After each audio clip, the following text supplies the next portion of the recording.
Ay, magandang laban ng Knicks at saka Pacers, no? So, nakabawi na yung Indiana.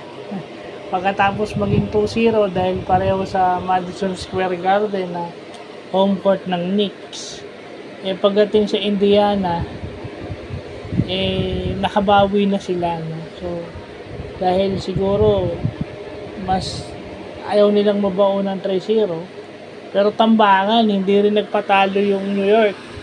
Kahit sabihin mo na aggressive yung Pacers, hindi naman nagpahuli yung Knicks, kaya naging pukpukan. Yun ang maganda. Yun yung maganda sa playoffs kasi nagpupukpukan yung dalawang team, ayaw pa iwan. Yun ang magandang makita as a fan. As a fan ng basketball, magandang makita yung mga ganong senaryo sa game.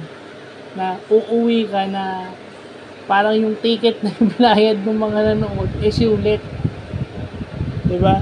Yun nga lang, yung mga pats sila Jalen Bronson ay malungkot ng konti kasi natalo. Pero hindi naman nagpatambak.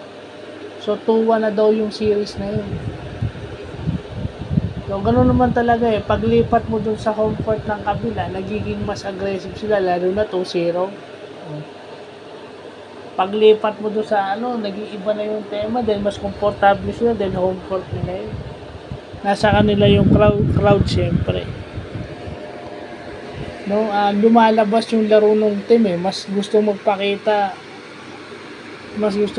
sa harapan ng mga home court fans.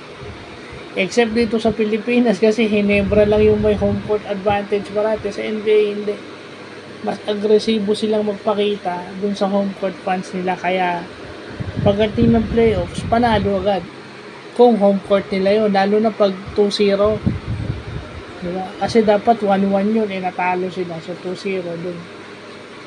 Ngayon magiging 2-1. No, yung si Halliburton, si Tyrese nagpakita, si Siakam napaka-consistent nun ata kahit natatalo sila ng dalawang laro, medyo maganda yung laro ni Siakam. Pero kagandahan lang doon, meron na siyang tulong na kailangan niyang makuha kasi si Halliburton kailangan score dahil nasa home court ng Indiana. Yun yung barometer mo, si Tyrese si Halliburton kailangan required siyang umiscore every game sa Pacers para sila manalo. So yun lang po.